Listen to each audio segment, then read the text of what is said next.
Yep, I'm live again.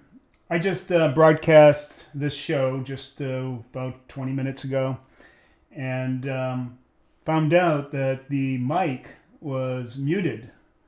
Now, I'm pretty sure the mic is on now because it looks like I see movement there. How do I tell this? How can I tell? I know. I can click on it. Found out that the mic. Yes. All right. I am go.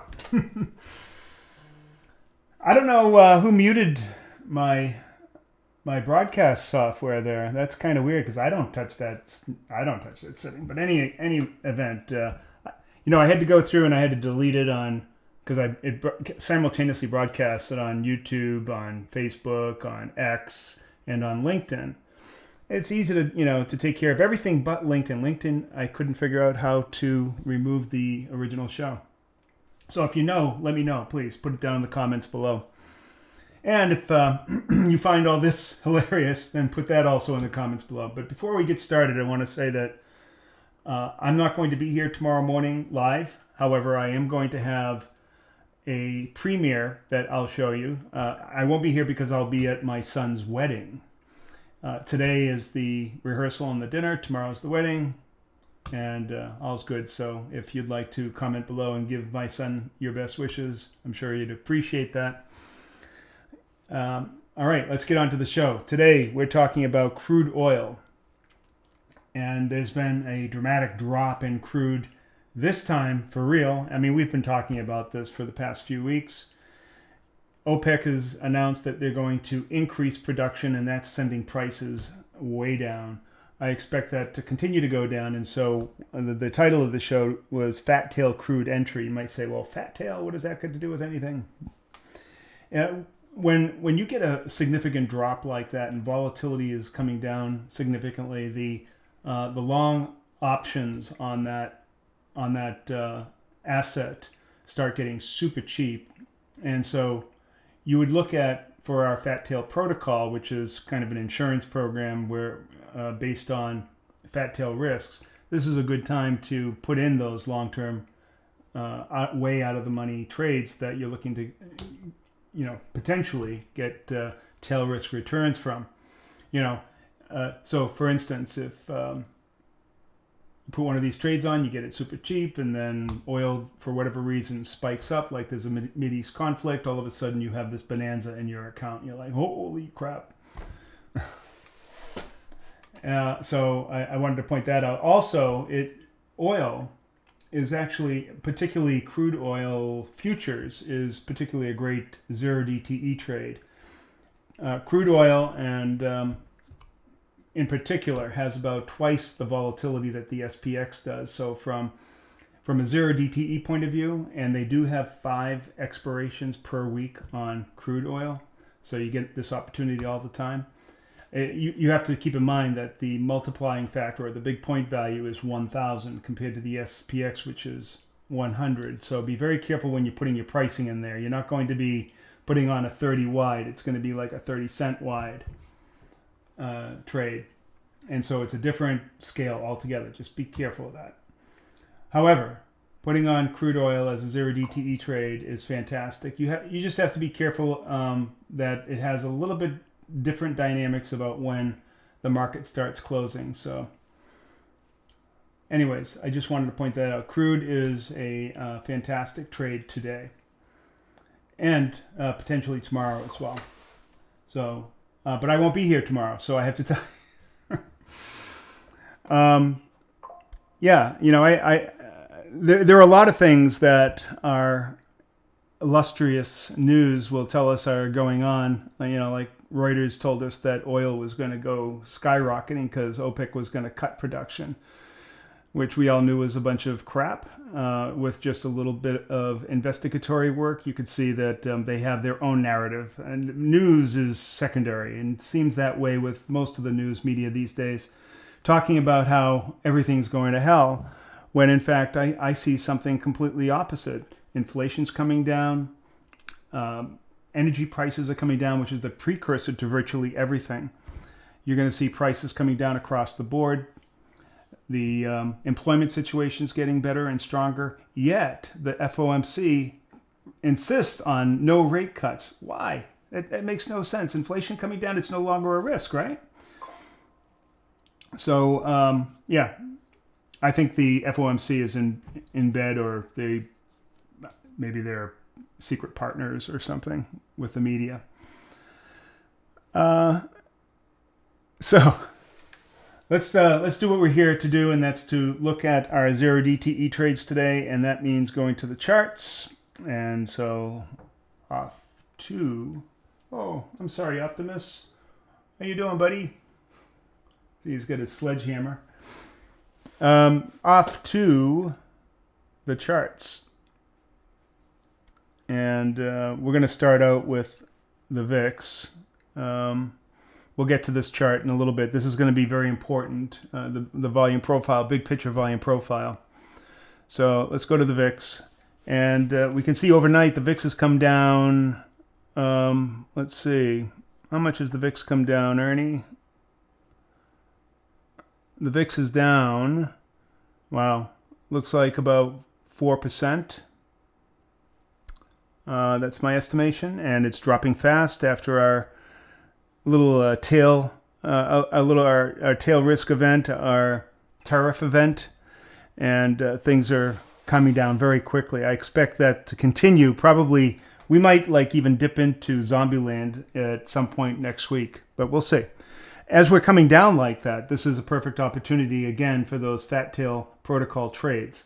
Those are the tail risk trades that we're putting on as insurance. You notice that I'm going to be talking about this a lot more in the future. And in fact, if you want to learn more about how to protect your portfolio and grow small accounts with minimal risk and basically set and forget trades using these asymmetric principles that we've been talking about forever, then go down below to the link for our FatTail AI Skool community.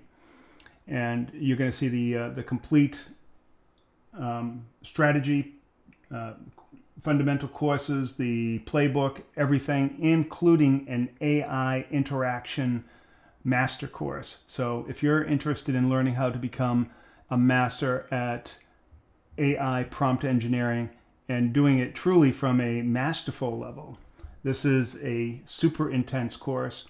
And the reason why I put it in there is because we use AI quite a bit in our analysis and everything. So this is real world AI, something that you're going to actually be able to apply it to, something that will make you money. So that's cool. So go down below, check that out. And by the way, they are sponsoring today's episode. And like I said, tomorrow you'll see a premiere on some very interesting things in regards to all of that. So getting back to our analysis, we're still in the middle of the Goldilocks zone, so our butterfly widths are still pretty wide. I'm going to say 30 to 35 wide. The big ass fly this morning is, let's see, we'll check that for sure. That's me. We don't want to check me. We want the big ass fly. I'm going to go to Thinkorswim. And we can see it's at 15.5. So still, volatility is, implied volatility is impacting pricing of options this morning. Huge opportunity. This is probably a good day to put on a big ass fly in the morning because we do have the unemployment numbers coming out in about 6 minutes. You would have had a lot more leeway or time to prepare for this had my first report come out with actual sound. But here we are anyways. And so big ass fly is on. Make sure that you're putting that trade on for this morning's volatility crush event after that unemployment report is released. All right. Like I said, will happen in about 6 minutes. All right, let's go back to TradingView. So you can see very clearly that a 15.5 puts us in the wide side of our out of the money butterflies. That's what this whole thing up top here. If you haven't noticed, my VIX chart is in fact my playbook. And everything is predicated on where VIX levels are, where's implied volatility. for the most part. That's where we decide what trade we're going to do and how much exposure that we have to the current level of volatility in the market, because it really is the primary driver for the decay rate of premium, and how much premium is there for us to grab or how little, and where gamma is. All of that is infused in this playbook. So we're looking at out of the money flies. If you're into the Batman, it's something you maybe do 1 out of every 3 trades. That's what the 70-30 means. 70% of the time do out of the money trades, 30% do Batman. So as volatility goes down, we sort of shy away from the Batman a bit. As it goes up, we like it more. But the out of the money fly, it is good across all volatility regimes. The time warp is another specialized case that is for super low volatility. So that's what I'm talking about. This is our playbook.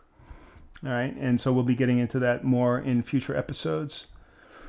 All right, let's go and look at our directional bias today, which isn't any surprise that we're up. Look at this Hull moving average is really starting to point up and scream upwards, and we'll see how impactful that is. We're above the what is this, the 20-day moving average. I put this on here just to prove a point, this whole idea of the death cross and stuff. If you were following that type of analysis and then placing your trades based on that, you're going to be a big fat loser. The death cross or the golden cross, it's all crap. Do not look at that as an indicator for getting in or out of a trade. In any event, we're above the 20-day moving average, which means nothing. We're also above the 21-day, which we have been for many days. So let's go on to our structural analysis, and we can see, all right, you see this red line up here? That's the top of the Foyt node. I just noticed that. That's cool. I don't know what a Foyt node is, but that's a fork node, and we'll see. That's the top of the node, and we've ground our way to the top. Above here is extreme low liquidity. That means that there's very little resistance to price once it enters that low liquidity area that we call a volume well, and price could move up pretty high very fast. I expect there's a minor child node just above this. I expect that we'll probably come back and test this. In any way, this will represent a good trading opportunity for our out-of-the-money butterflies when we come down and show support here. It is possible that we could fall back into this node. If we do, there is really strong support right here on this big, thick line. This is like the deep crevice inside of the fork, and you'll see that in a second. And the green line is the bottom of the node. So let's do that. And so you can see here we had a great trade where we pulled back all the way back to this structural level, and this would have been a place where we take that trade out of the money, and then it would have turned out fantastic if you were with our service. But seeing that you're not, you didn't get to take advantage of this incredible move. Maybe you did. We would have helped. And let's go to the volume profile. So here's the big forked tongue node. We have the top of the node and the bottom of the node. See the red line right there. And the big arrow is pointing at, hey, we're about to break into this volume well. And here's the child node that I was speaking of. And each of these deep crevices here will provide some level of resistance to the move up. But if you look closely, you'll see that most movement inside of a volume well tends to be quick. And so that's what I expect here. I expect that we'll come up at least today and tomorrow. I don't know if that we're going to really blast off here. We could even move back down into here and find some support. I mean, we've been on quite a rip since the bottom here. We had this incredible move off the bottom with a 5% move, and then a pullback, and then up, and we broke this this breakout level here, and into this node, and then this was a secondary breakout level, and so now we're gaining momentum with some gaps. So I think there's a good chance that we'll move up through here next week into this node up here. And then it's a matter, this is another very impactful place right here at about 58 to 35 or so. If we can break through there, then it's just off to the races again. But that's what I see happening. Unless something dramatic happens, some macro event, I see us moving up very quickly and continuing that move. All the stars are aligning. That's at least from a volume profile point of view, and also from an economic point of view, economic reports point of view. All right, so that's about it. Oh, I wanted to show you crude oil. Here's crude dropping dramatically, because OPEC is announcing production increase, not production cuts. Reuters. And so that's going to be good news for all of us, especially at the gas pump and your energy needs. All right. And virtually every other product that you buy is going to be influenced by this dropping of oil. And, what's the target? I don't know.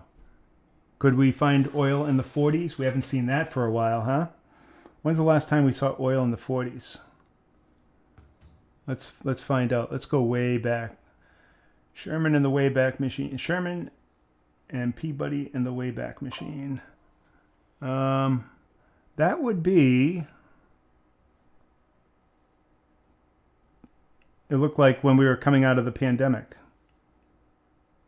Yeah. So it's been quite a while. So, and this was the level that we were at pre-pandemic. That's very interesting.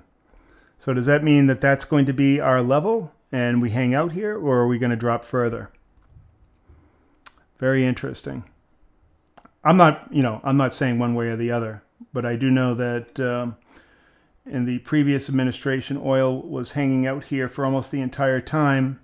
And we did have that event. Remember that event where oil actually got below zero? That was incredible. That can happen again. We'll see. Whoever thought that that could ever happen, where you have negative prices on oil? See, that's what tail risk trading is all about. And so those are the type of things that we're looking for. All right, back to the big head.